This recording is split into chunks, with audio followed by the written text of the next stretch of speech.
telah semakin menyebalkan. Di halaman samping rumahnya, Noah berlatih berjalan tanpa menggunakan tongkat. Selangkah, dua langkah, ia berhasil.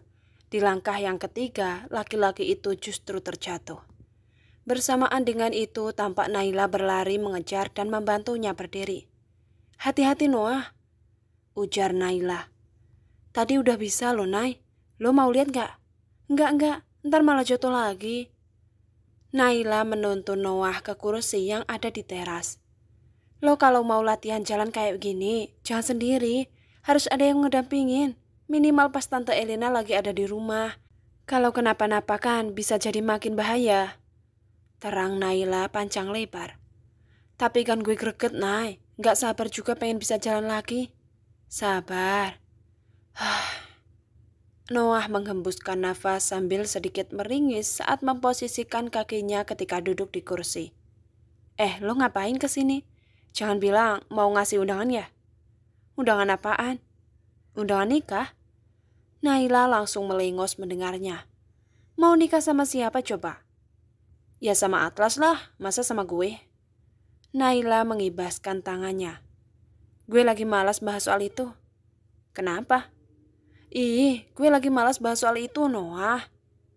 "Tapi gue penasaran, kenapa, hah?" Naila menghela nafas. "Kan lo tahu gue sama Atlas sudah putus dan sampai sekarang kami belum balikan. Jadi obrolan soal nikah itu masih sangat jauh menurut gue." Naila menerangkan. Noah menyempitkan matanya menatap Naila dengan tatapan menyelidik. "Lo udah pengen dinikahin ya?" "Apa sih?" Naila melotot. "Dari ekspresi lo kayak udah kebelet kawin," ledek Noah. "Anjir." Noah terbahak melihat Naila marah. Gue tuh kesini bukan buat bahas soal Atlas, tapi mau jengukin lo sekalian bahas soal Meira," ujar Naila. "Kalau soal itu gue yang malas ngebahasnya," balas Noah. "Lo beneran gak mau balik sama Meira ya?" "Dalam kamus hidup gue gak ada yang namanya balikan, Nay. Sekalinya putus, ya udah, gak akan pernah balik lagi." "Meira pindah ke Bali," potong Naila. Naila pikir Noah akan terkejut mendengarnya, tapi ternyata tidak. "Gue udah tahu kok, dia sempat ngechat gue buat ngabarin soal itu." Naila memandangi paras Noah mencari-cari penyesalan dari sorot mata laki-laki itu, tapi ternyata juga tidak ada sama sekali. "Terus apa rencana lo ke depannya?" ujar Naila. Noah tertawa mendengar pertanyaan itu. "Rencana apa yang lo harapin dari orang yang udah hopeless kayak gue ini, Nay? Lo gak lihat apa? Gue gak bisa kemana-mana." "Tapi kan keadaan kayak gini gak akan selamanya. Nanti kaki lo pasti bisa sembuh lagi. Hidup lo masih panjang. Jangan berpikir semuanya berakhir di sini. Lo masih bisa ngelakuin banyak hal." Noah tercenung beberapa saat. Kata-kata Naila meski sederhana selalu manjur untuk memotivasinya. Ada Naila ternyata. Elena yang baru pulang dari pasar habis belanja kebutuhan dapur menghampiri mereka ke teras samping itu. "Udah dari tadi, Nay?" "Belum lama kok, Tante," balas Naila. Ekor mata Elena sekilas melirik pada Noah. "Ya, beginilah keadaan Noah sekarang, Nay. Tapi Tante masih sangat bersyukur Noah masih bisa selamat. Tante tidak bisa membayangkan jika hal yang terjadi justru sebaliknya." Tampak mata Elena berkaca-kaca meski bibirnya menyunggingkan senyum tegar. "Bu Naila, Bu!" Seorang laki-laki mengejar Naila di koridor kampus. Naila berbalik badan sambil membuang nafas melihat salah satu mahasiswanya itu. Sudah dapat menebak apa yang ingin ia bicarakan, karena sebenarnya mahasiswa itu sudah melakukan hal yang sama dari 3 hari terakhir. Namanya Rainer. Dia mahasiswa Naila di mata kuliah matematika distrik dan kombinatorik. "Bu, saya sudah 3 kali ngulang mata kuliah ini. Tolong berikan saya keringanan ya, Bu," pinta Rainer setengah memohon. "Tugas yang saya berikan adalah bentuk keringanan dari saya, Rainer," balas Naila dengan tegas. "Tapi saya nggak bisa mengerjakannya dalam tenggat waktu yang Ibu berikan. Dalam 3 hari ke depan saya full manggung 3 hari di 3 kota yang berbeda, Bu," jelas Rainer. Ya, dia seorang drummer di sebuah band yang sedang naik daun. Pernah ia memperlihatkan tentang bandnya pada Naila, Tapi Naila tidak terlalu menghiraukan. Kalau kamu tahu 3 hari ke depan akan sangat sibuk, seharusnya kamu manfaatkan waktu 3 hari ke belakang untuk mengerjakan tugas dari saya, bukan malah ngejar-ngejar saya untuk minta negosiasi seperti ini. Jawaban saya tetap sama, Rainer. Saya nggak bisa ngasih perlakuan khusus ke kamu. Itu nggak adil buat mahasiswa yang lainnya, yang mungkin mereka punya kesibukan lain juga. Tegas Naila. Rainer tersenyum kecut, mulai merasa kesal juga dengan dosen muda itu. Gini deh, kalau negosiasi dalam konteks mahasiswa dan dosen terlalu banyak aturan dan batasannya. Bagaimana jika kita negosiasi sebagai sesama teman saja? Kamu kelahiran tahun berapa sih, Nay? Saya rasa kita seumuran. Tolong yang sopan ya, Rainer. Tandas Naila. Setelah itu, Naila langsung berlalu pergi daripada membuang waktu dengan mahasiswanya yang makin aneh-aneh kelakuannya itu. Ya, seperti itulah resiko jadi dosen muda. Dan Rainer bukanlah satu-satunya mahasiswa yang bersikap seperti itu padanya. Di ujung koridor, Naila bertemu dengan Atlas yang ternyata sudah berdiri di sana sedari tadi. Loh, kok kamu ada di sini? Atlas tidak menjawab pertanyaan itu, malah melirik pada Rainer yang masih memperhatikan mereka.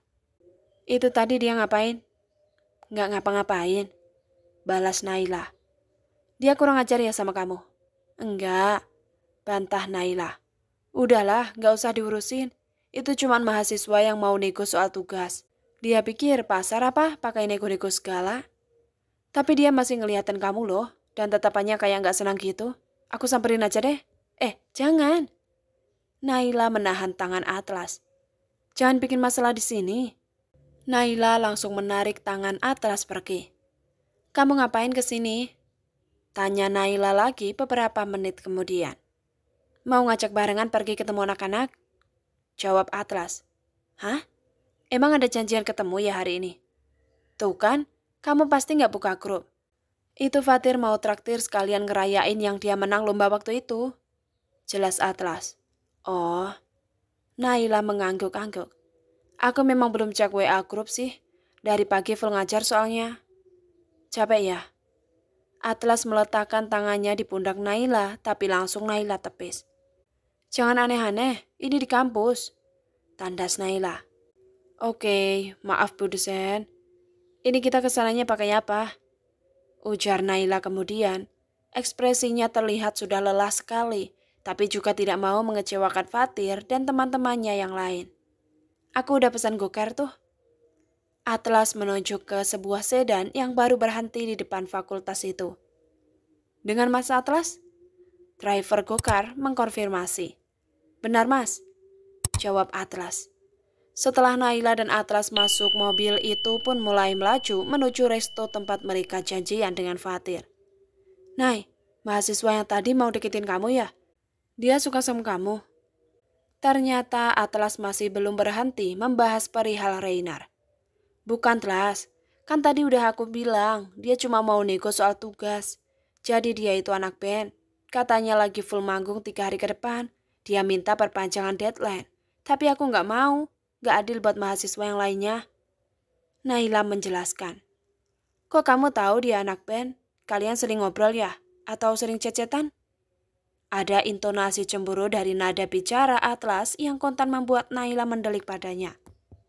Kenapa sih kamu? Cemburu? Tuding Naila langsung. Atlas mengangguk.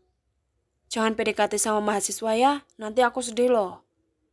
Naila langsung tersenyum kecut sambil melengos. Cemburu dalam status yang tidak jelas. Apa maksudnya? Tapi karena kondisi Naila yang sedang lelah, ditambah lagi ada driver yang akan mendengar percakapan mereka, maka Naila memilih untuk tidak meneruskan obrolan itu. Belasan menit kemudian mereka tiba di resto tempat janjian dengan Fatir. Atlas melihat mobil Fatir di parkiran, pertanda temannya itu sudah datang. Saat mereka memasuki resto, tiba-tiba ada segerombolan wanita yang menyapa Atlas. Hai Atlas, kebetulan sekali ya kita ketemu di sini. Naila terkejut saat para wanita itu silih berganti cipika-cipiki dengan Atlas. Maaf, siapa ya? Apa kita pernah ketemu sebelumnya? Balas Atlas dengan ekspresi bingung melihat wanita-wanita yang memakai blazer itu. Astaga, kamu gak kenal kami, Atlas. Kita kan sekantor. Salah satu dari mereka menjelaskan. Oh, maaf. Atlas tersenyum canggung dan balas menyapa ramah, sekaligus malu juga karena tidak mengenali rekan-rekan kerjanya itu. Ini kalian ngapain di sini? Apa sedang ada acara kantor? Tidak, ini kami cuma nongkrong habis pulang kerja aja. Mereka melanjutkan obrolan basa-basi itu. Sementara Naila masih fokus pada para wanita yang mengerubungi Atlas membuat Naila jadi berjarak dari laki-laki yang tadinya berdiri di sebelahnya itu. Betapa Naila sangat cemburu melihat itu. Salah satu dari mereka menyoroti tatapan Naila. Kok gitu banget ngelihatnya mbak? Apa mbak pacarnya Atlas? Pertanyaan itu membuat darah Naila semakin mendidih. Tapi Naila hanya bisa meneguk ludah sambil menggeleng. Untunglah bersamaan dengan itu, Yuda dan Salsa juga baru memasuki resto. Nay, kok lo berdiri di sini aja? Bukannya Fatir udah booking ruang VIP yang sekalian buat karaoke itu ya? Ujar Salsa. Nungguin Atlas jumpa fans dulu. Naila membalas sarkas. Atlas yang melihat teman-temannya pun langsung pamit dari kerumunan itu. Saya duluan ya. Atlas menghampiri Yuda. Lo ngapain sih? Kambuh lagi penyakit ganjen lo. Ujar Yuda. Itu tadi ternyata teman-teman kantor gue. Ada atasan gue juga. Malu banget gue gak kenal mereka. Tapi mereka semua malah kenalin gue. Terang Atlas. Saat mereka hendak memasuki ruangan itu, Naila malah berkata, Guys, gue ke toilet dulu ya.